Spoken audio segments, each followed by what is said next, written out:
Assalamualaikum warahmatullahi wabarakatuh. Perkenalkan, nama saya Erna Liani dengan NPM 20360058 Manajemen Informatika. Di sini saya akan menjelaskan tentang Ma'rifatur Rasul.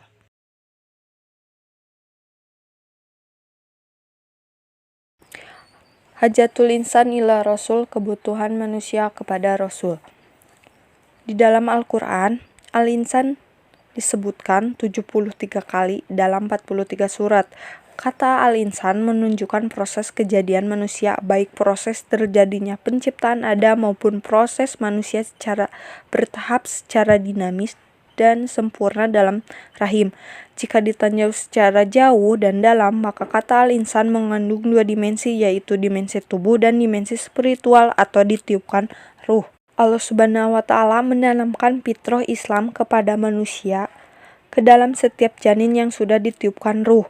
Saat itulah Allah mengambil perjanjian kepada manusia dengan sebuah pertanyaan, apakah aku ini Rob kalian? Maka semuanya itu dibenarkan dan menjadi saksi. Quran Surat Al-A'raf ayat 172.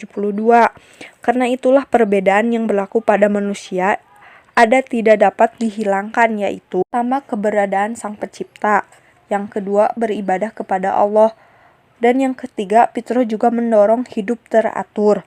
Hanya saja karena ketidakadaan petunjuk, akhirnya mereka merasa tinggi dan dibandingkan yang lain.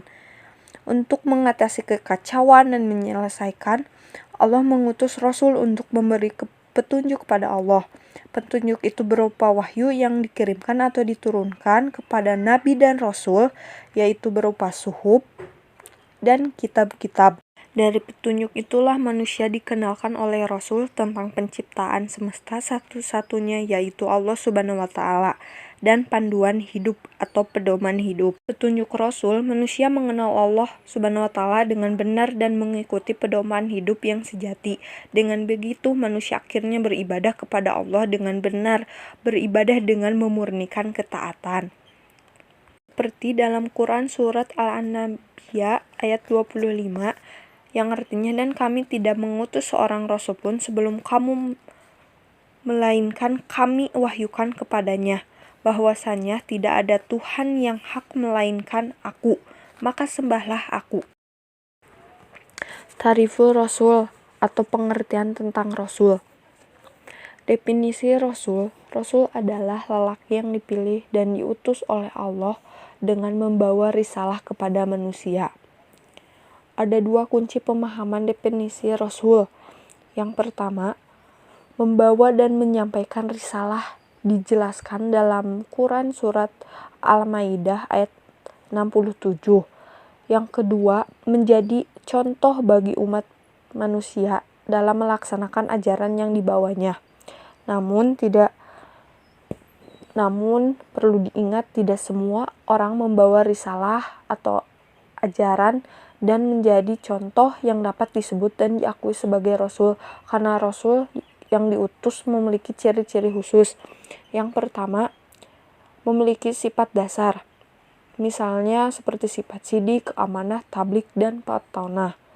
Yang kedua, memiliki al-mujizat atau mukjizat, yakni perkara luar biasa yang dapat dilakukan atas izin Allah, seperti contohnya Rasul yang membelah bulan.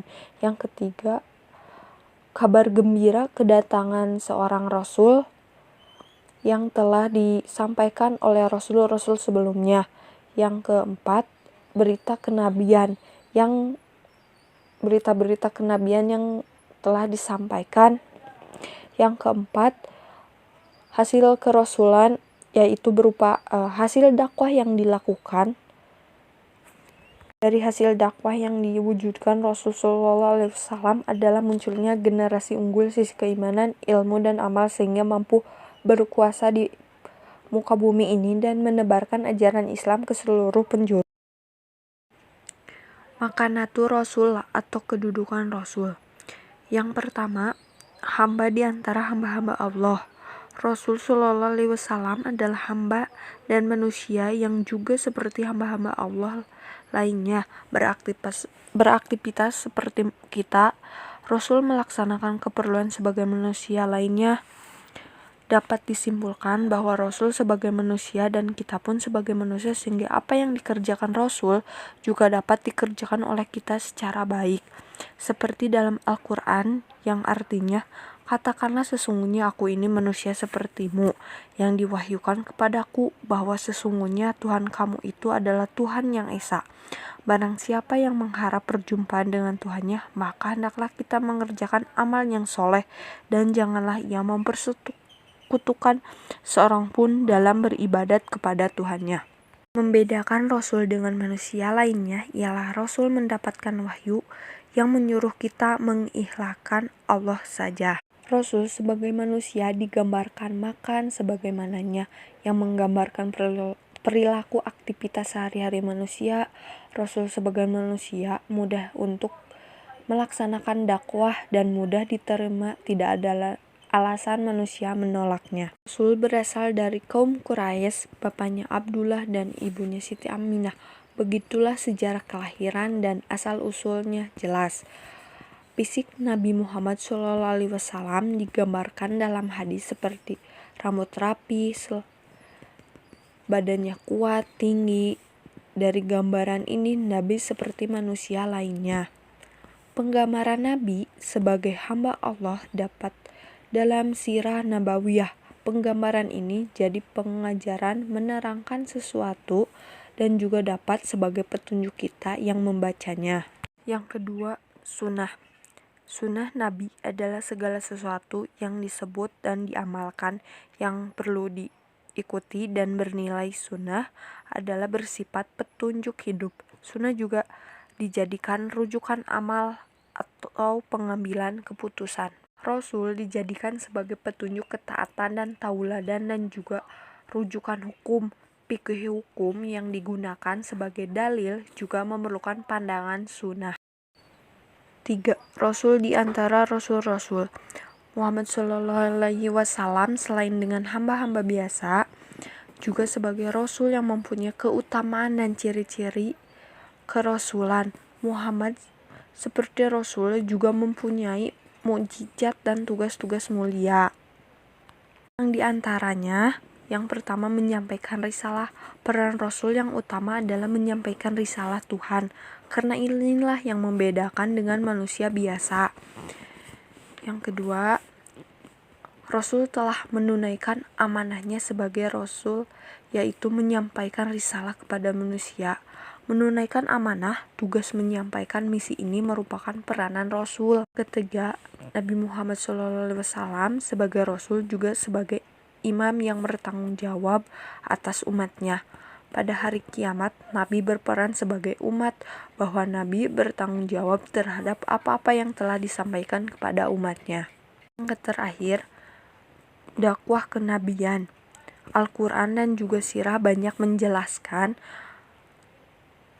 dakwah Nabi. Dari kedua ini muncullah fikih dakwah yang sesuai dengan realitas tuntunan, keadaan dan respon setempat. Ayat yang menggambarkan dakwah menjadi fikih dakwah bagi para dai saat ini, khususnya yang untuk memotivasi kita agar senantiasa bertakwa walaupun menghadapi banyak halangan dan rintangan. Sifat-sifat Rasul. Nabi Muhammad SAW memiliki sifat-sifat kerasulan di antaranya. Yang pertama, kemanusiaan seutuhnya. Yang kedua, terpelihara dari kesalahan dan dosa. Yang ketiga, jujur. Yang keempat, cerdas. Dan yang kelima dan keenam, terpercaya dan menyampaikan risalah. Sebagai Rasul, Muhammad SAW memiliki tugas untuk menyampaikan risalah sebagai bentuk dari amanah. Yang ketujuh, komitmen yang sempurna terhadap kebenaran. Beliau tidak pernah bergeser sedikit pun dari kebenaran. Beliau senantiasa berkomitmen kepadanya dari segala sisinya. Salah satunya, beliau tidak bergeming sedikit pun oleh tipu daya kaum Quraisy. Demikianlah penjelasan tentang Ma'rifatur Rasul. Wassalamualaikum warahmatullahi wabarakatuh.